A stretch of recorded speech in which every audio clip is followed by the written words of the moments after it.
what could be better than talking with someone who has a passion for human beings?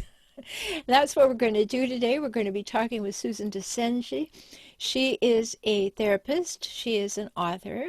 She is a person who knows a great deal about emotional resiliency. We're going to learn about that and how you can improve yours and why that will make your life a much happier place to spend your days. So stay tuned. Welcome to Save Your Sanity podcast. I'm Dr. Rhoberta Shaler. Are you living with the chaos, confusion, and uncertainty that a toxic person loves to create? Is a partner, parent, ex, sibling, child, or coworker causing you to second-guess yourself? That can be crazy making. I'm here to help you save your sanity. So let's get down to it and figure some things out now. Stay tuned.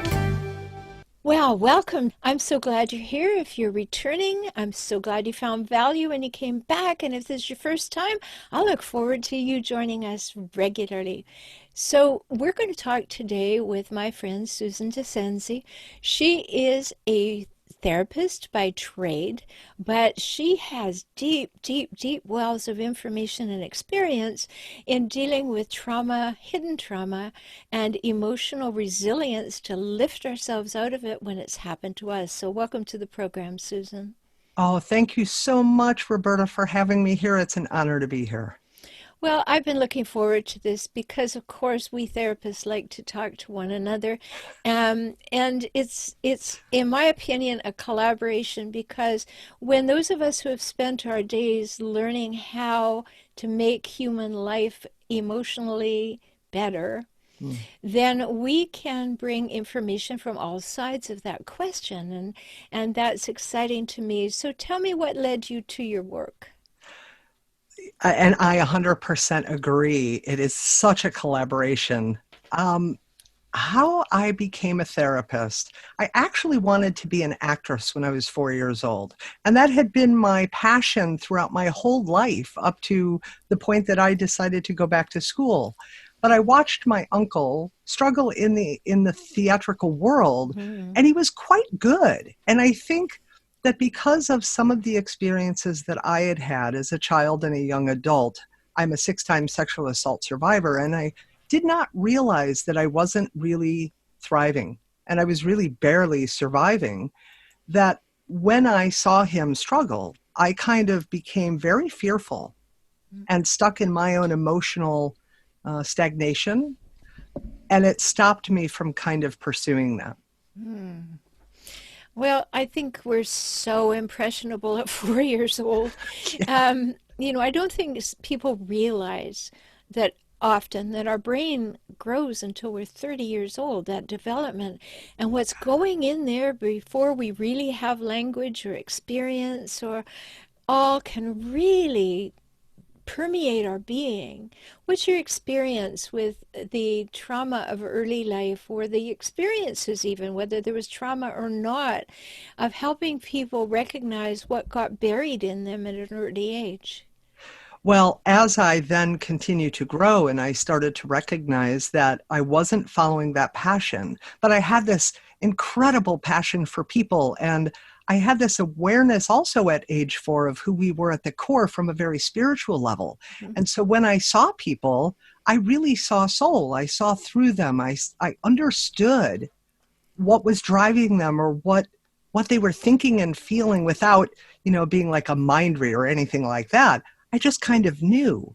And so as I continued moving forward in my life and growing into my 20s, until the last assault, I was very stuck in insecurity and fear, but didn't know it. Hmm. Uh, What do you think made you attractive to these people who were wanting to transgress your boundaries? Oh, I think because I was just so open and vulnerable and willing to just be me and, love and say hi and trust and just really kind of not think. that there really could be people with poor intentions. Who would ever think that at 4 years old? We don't think that unless we had parents like that. I mean, Right. Yeah. that's the whole thing. If we had good parenting, then we are open and Yeah. we're welcoming and we're joyful and all of those things that would make us available. Yeah. Right, more available. So if you're listening and you've had some early trauma in your life and it didn't come from your parents, know that that may have been because you felt so safe in the world that you didn't think there were unsafe folks around. Right. Well, and that's what was very confusing to me, because I had this spiritual awareness of this lovingness and this purity of people at the core. And yet I was seeing experiences and different adult interactions that felt, as I said then, because I didn't have the language, icky or uncomfortable in my body. And I couldn't really ascertain what that was. I couldn't make sense of it. And so as I continued to grow, and I just kind of held on to this trusting and this lovingness, I think I just never saw those things coming. And so then that did a number on me emotionally and mentally, because I really started to dive into that place of insecurity and fear and worthlessness, and that I had no value. Well, those hollow giants in our life, those adults, once they turn on us, then we take it on. And especially in the brain development, if before the age of somewhere between 6 and 8, when we begin to get parietal and prefrontal lobe development, that's the only time that we get outside of ourselves and start saying, oh, maybe it's not all my fault. Maybe I'm Yeah. not causing everything that's happening. So when trauma goes into us at an early age, before that development, it can turn us just like you were describing. Yeah. And it was very, very challenging. And it really wasn't until the last experience, when I was 28 years old, where I almost committed suicide, that I don't know what happened, but I made the decision. There was a childhood memory that I recalled of me standing in front of a mirror, recognizing my infinite capacity and my infinite possibility, and that I knew I was meant for more. And so I think I just made a conscious decision at that moment to combat from that point forward. And I put the suicide letter away, and I really committed to stepping into the healing process and how to really begin to thrive. Because I think that was the point where I recognized I wasn't even surviving. Wow, let's all take that in for a moment because other people have been on the brink of suicide. Yeah. And we always have a choice at that moment, but sometimes it doesn't feel like we do. Yeah. And if we recognize that we do have a choice, we can either focus on what we've come from or focus on what we're going toward. And maybe there are more options than death to move toward. So what do you think the greatest learning of that experience is that you take with you to this day?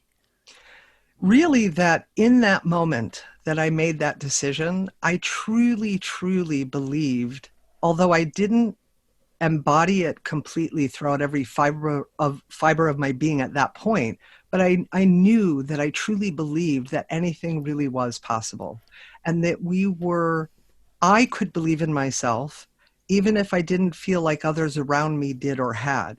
I could step into a power, even if I felt powerless in other parts of my life. And so that began my journey of really finding therapists and coaches and mentors and teachers who could help me in all the facets of my life, where I felt extremely insecure and worthless and like I had no value whatsoever, and really begin to step into that full power.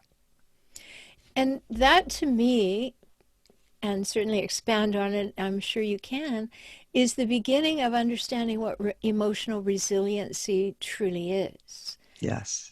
Right? That Yeah. there is a give and take, there is a bound and rebound, that there is good and bad, there are polar opposites, and you can move between them and among them.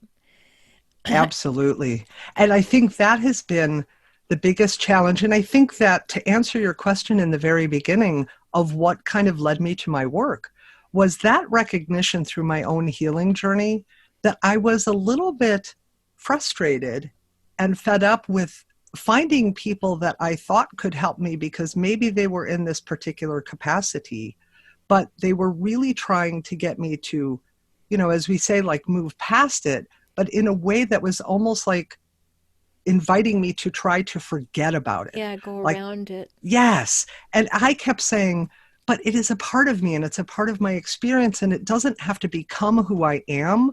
But why can't I learn to walk with it? And they'd look at me like deer in the headlights, like almost like, oh, you're still wanting to be a victim. You're still wanting to hold on. And I'm like, no. No. And so then I learned how to walk with it kind of on my own and through some help of some very amazing and beautiful people. And then I took that into kind of my life and said, how can I help others? Because I know I'm not the only one. Well, and you're certainly not. I mean, in my practice, I'm dealing with people who have been raised by or partnered with or is an ex of or is a sibling who is a very difficult, toxic person.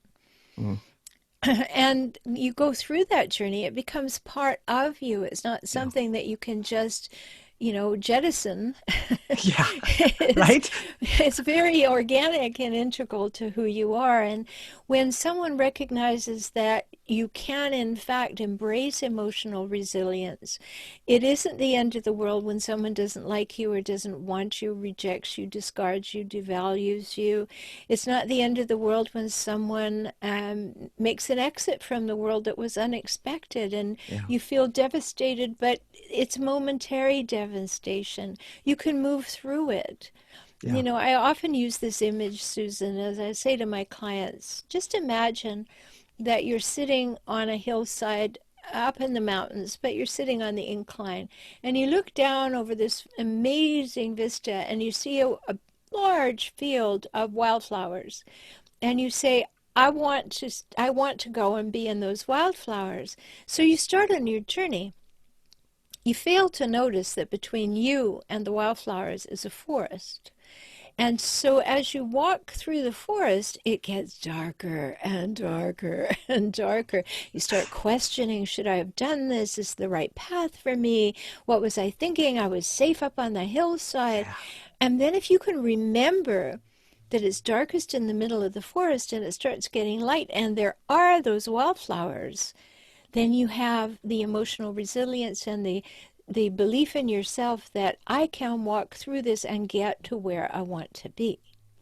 And I think that's such a beautiful visual and a beautiful analogy to really how I've always seen it in my own life and a lot of times with my clients. Thank you for that.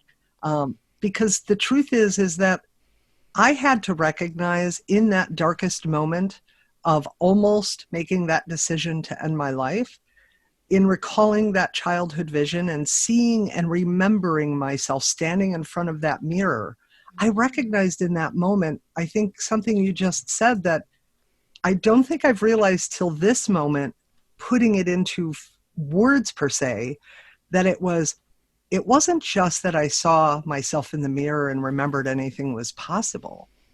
It was that I believed in myself and that I recognized that all things are possible because I wasn't clouded by that darkness. I kept going.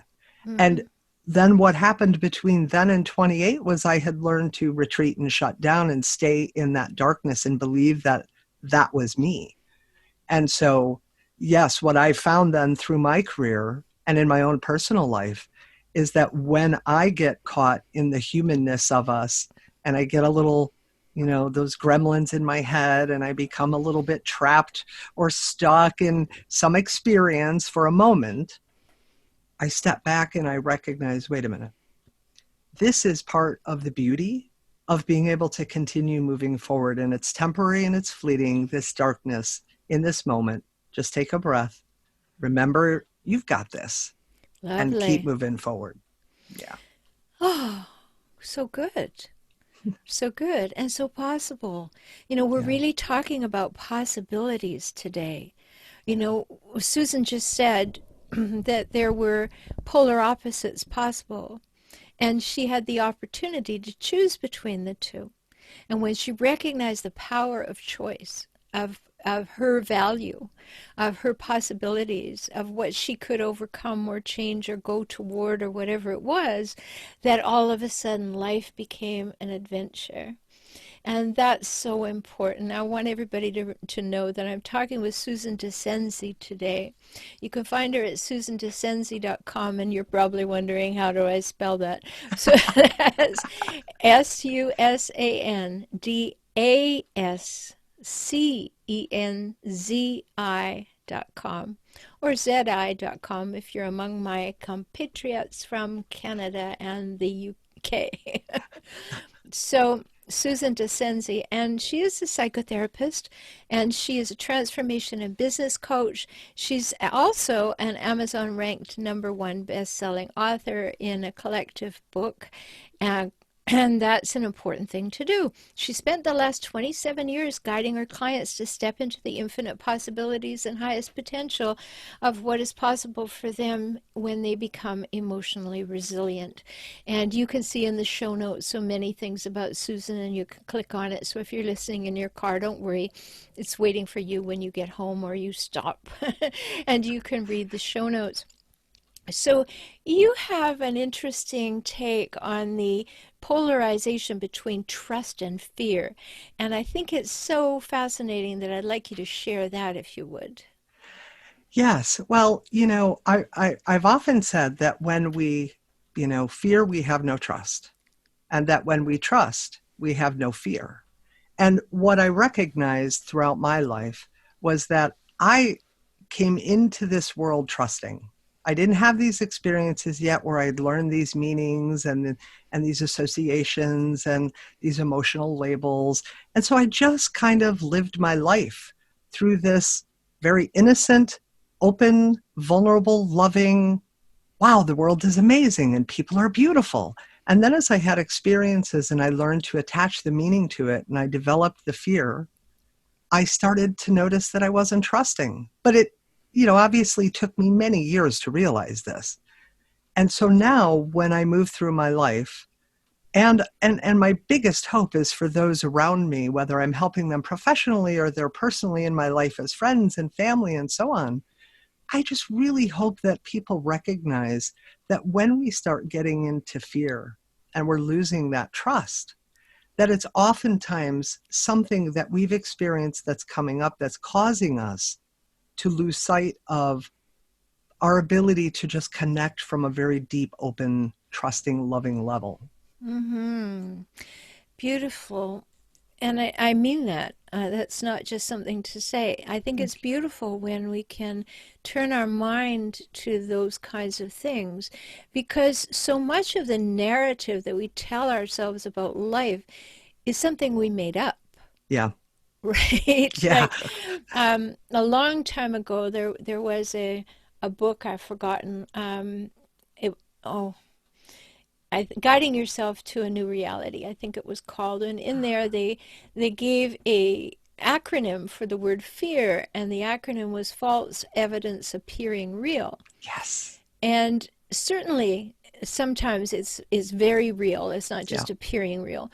Sure. So I'm not talking about that when I say these words, that if we have come from a background that it hasn't been a safe world to be in, Mm-hmm. then sometimes we'll start assuming that other things are going to happen to us that may or may not become reality. So in that assumption, we are seeing the downside potential in most things. And that opportunity to turn that around is a big one. So I know that between that dichotomy that you talk about between trust and fear, that you also have an interesting dichotomy for us to talk about, which is you believe that emotions are illusions and the truth is a lie. So I just can see you sitting there fighting with yourself in your head. So tell us, let that out. Tell us Oh, why you say that emotions are illusions and the truth is a lie. yeah, and that gets into kind of like a much deeper thing, but kind of in a very quick fashion. I believe that emotions are that energy in motion, right? That biochemical energy in motion that we then have an actual feeling, like a physical sensation, the tightness in our chest and the butterfly feeling in our tummies and, the tight jaw. And we've learned then to associate a label with it based on the context of a story. And so then we give it like, it's called nervousness or it's called scared. Because I used to ask friends and family and my clients all the time, have you ever felt that butterfly feeling in your stomach? And they're like, of course. And I'm like, well, what do you call it? And I would get nervousness, scared, in love, happy, excited. And I started thinking, how can you have the exact same physical sensation, feeling, but you call it something different? Mm-hmm. And so I started to recognize that it's about those stories. It's about the narrations. It's about the experiences and the labels that our experiences taught us to give these things. And so then it's like, well, where's the truth lie then? Well, because if I've learned that in this context, this is always going to be nervousness for me, but then some experience in my future, I found I wasn't nervous, then does it make that other set of experiences where I'd always experienced nervousness always true? Of course not. It's dependent on how we view it and their perception. So it's a little harsher to say emotions are illusions and the truth is a lie because that seems so absolute. But that's generally conceptually the idea. Well, it's a wonderful thing to think about, a wonderful polarity to think about, and a wonderful juxtaposition to think about, because I think that we don't stop and recognize that when you think about your physical body, or you read Candace Pert, or you do things like that, or biology of belief, Love that it. that Yeah. you understand that, okay, when I'm having this physical feeling, it's identical to being really excited or really afraid. Mm-hmm.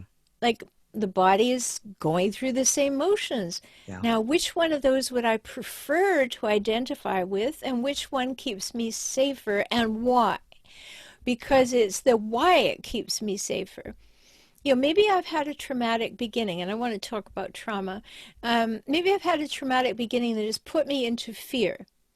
So a stress response to me takes precedence over excitement, because excitement might lead to my not being vigilant. Mm-hmm. So I decide to stay in that stress response equals fear.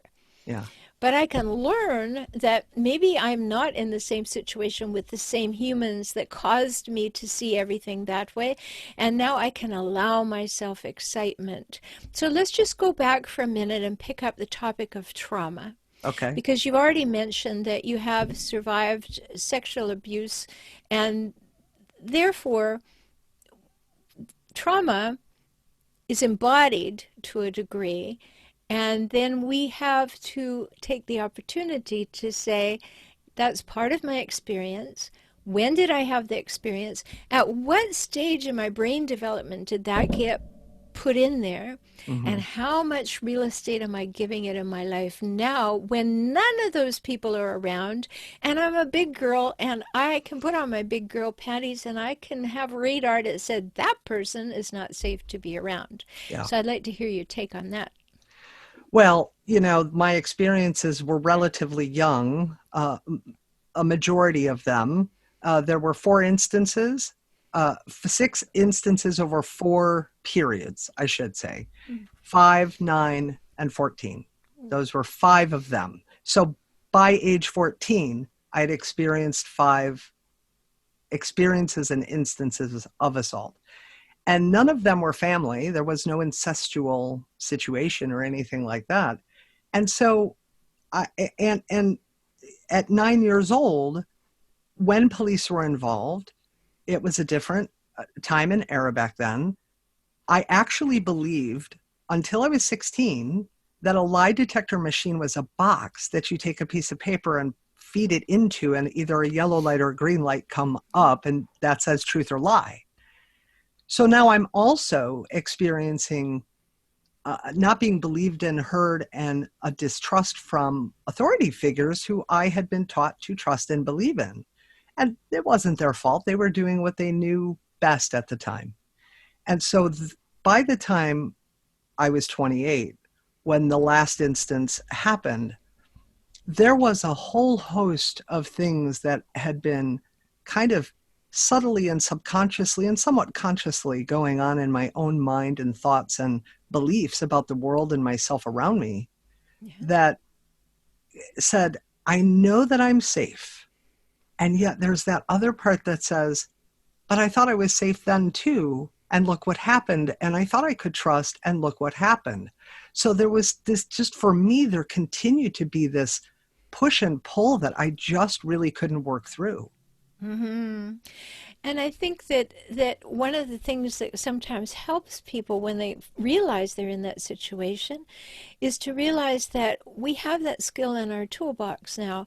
I know what to do if somebody comes at me, or I know what to do when somebody is showing prurient interest in me. Mm-hmm. And so I can start to say to myself, I can count on myself that I have that tool in my toolbox, but just like every other tool, I don't have to have it in my hand every day, all day.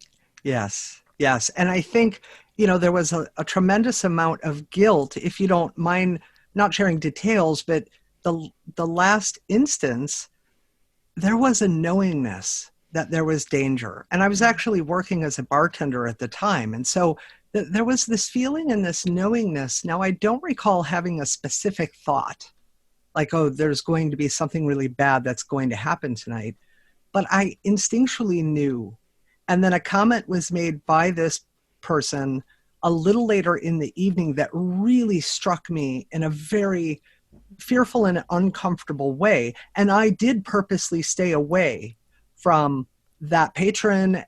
I had to do my job, but that patron more so, and all the people that he was with, and that whole end of the establishment, doing the minimal of what I had to do.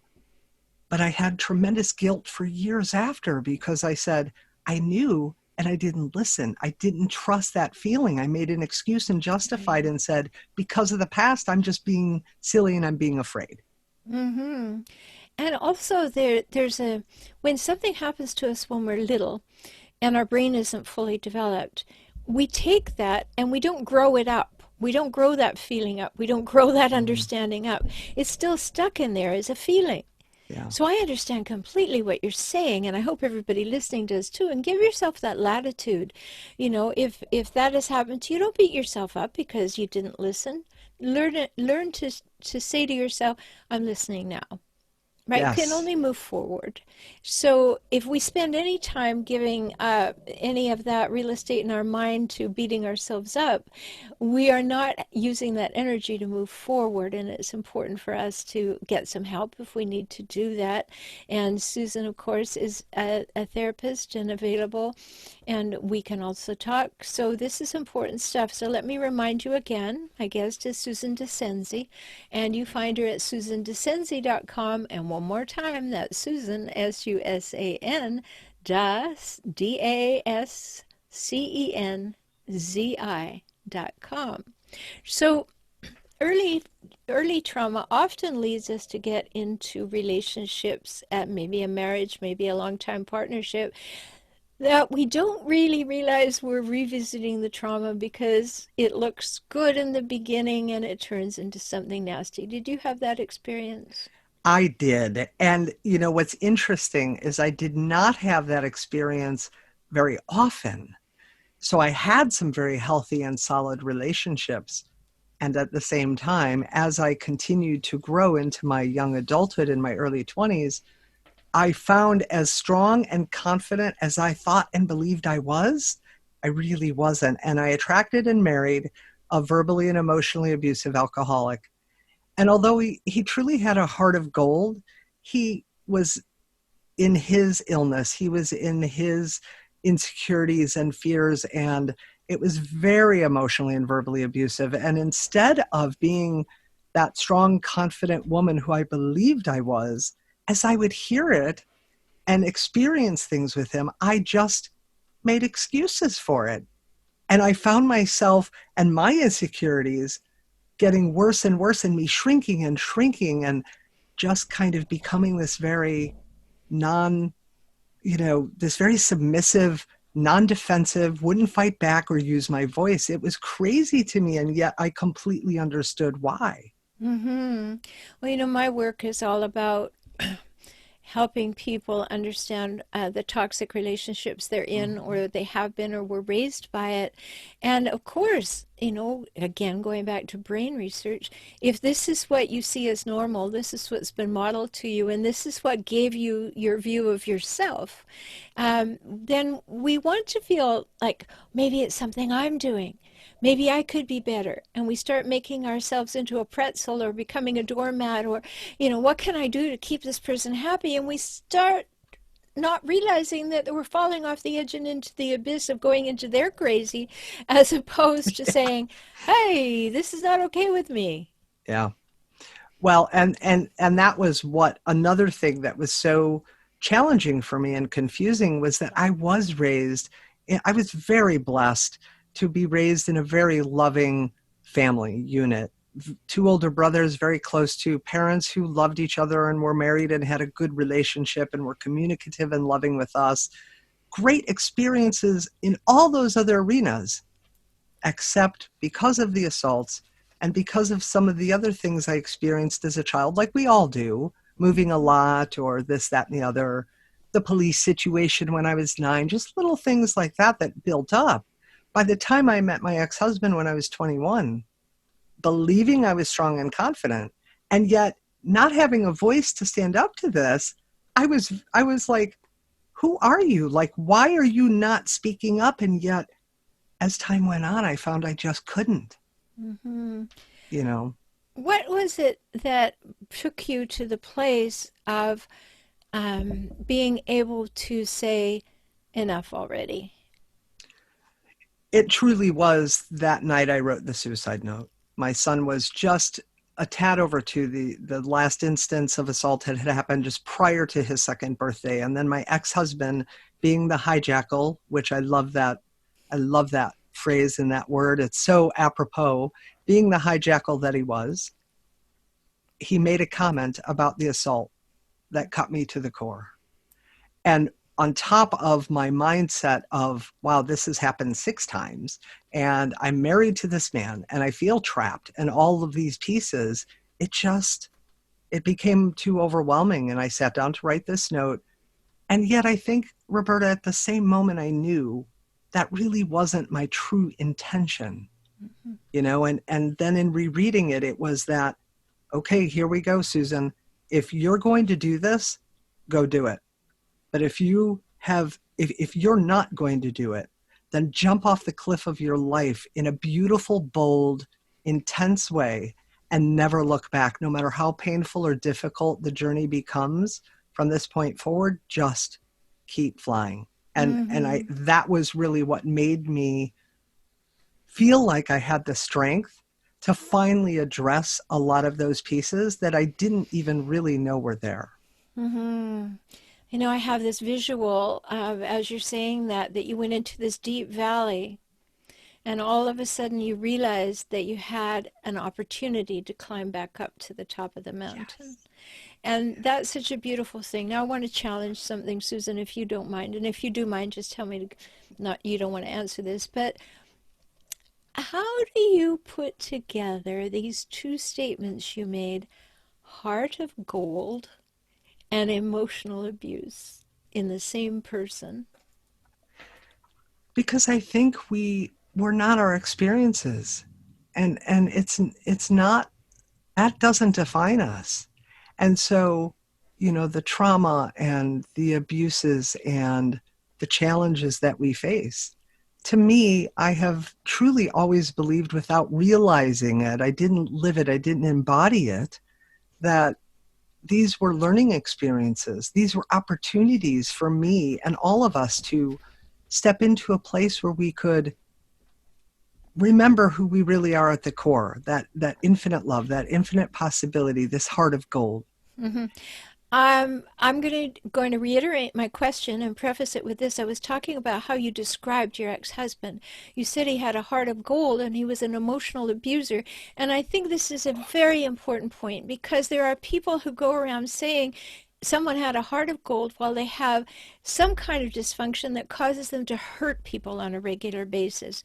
So I don't believe they have a heart of gold. I believe Okay. that they have a public persona. Like in a lot of my work, Susan, I say that hijackals paint a public picture of perfection and at Mm-hmm. home create a private place of pain. Mm-hmm. So there is this heart of gold perception. And yet, if you really knew them and what you're going through at home every day with them, no heart of gold. I mean, sometimes it'll show up when they really want something and they're probably at peace with the rest of their lives. Yeah. But they don't basically have a heart of gold. They have a heart of gold they like to show to the world. Right. And the rest of the time, you're fair game.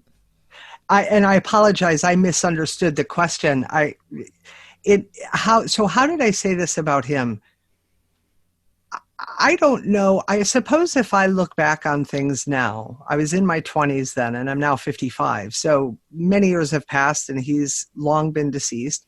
I believe that what I meant was when he wasn't drinking, he was genuinely a very loving, beautiful, caring man who wanted to see the best for people around him.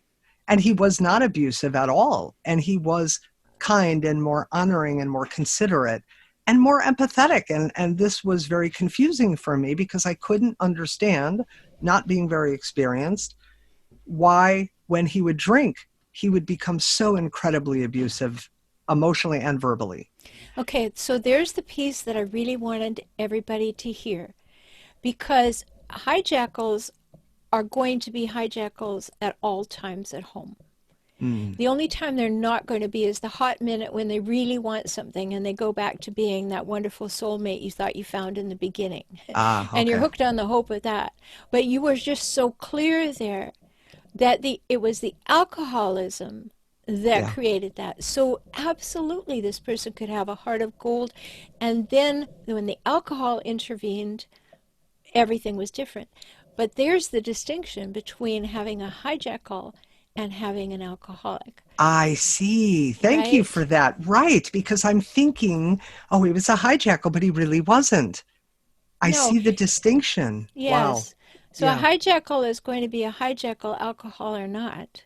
Right. Right? Yeah. Such an important thing. So Yeah. I'm just so glad that we got to that place. And there's so many things that we could be talking about further. And I hope you're enjoying this conversation. Know that you can make comments in the post below or underneath the video. And we'd love to hear from you and your experiences with this. If you have other things you'd like me to talk about, topics and guests, please also put that in the comments or the posts. And I'm always interested in meeting those needs for you. Thank you so much for being my guest, Susan. Oh, thank you so much, Dr. Rhoberta, for having me here today. It's been such an honor, and I'm just so blessed to have been able to have this conversation. Well, me too, because I think we've moved a lot of people's thinking forward. And maybe just a little bit, maybe a new insight you heard today, or the words were a little different and they landed better for you. Or maybe it opened your eyes completely to something that's going on. And that's the purpose of getting more and more emotional savvy. So you can find Susan at susandascenzi.com. You can find me at transformingrelationship.com. I'm always here for you. Susan's always here for you. And we want you to have the best life possible. So feel free to connect with us. If you'd like to hear more, I do have another podcast called Save Your Sanity, Help for Toxic Relationships. You can find that at saveyoursanitypodcast.com. So until we talk again and that you tune in, please feel free to share the show with your friends. They may need to know exactly what we're talking about today too. And in the meantime, take very, very good care of yourself because you're precious. Talk soon. Thank you for joining me on the Save Your Sanity podcast today. I hope you've had some new insights, some ideas and strategies to help you gain clarity and confidence for moving forward toward greater emotional health and safety. You deserve that, and so do your children. If you found value here and would like to support this podcast with $1 or $5 each month, please do so at patreon.com/saveyoursanity. Learn more about how to work with me via video conference, join my optimized circles, or subscribe to this podcast on my YouTube channel at my website,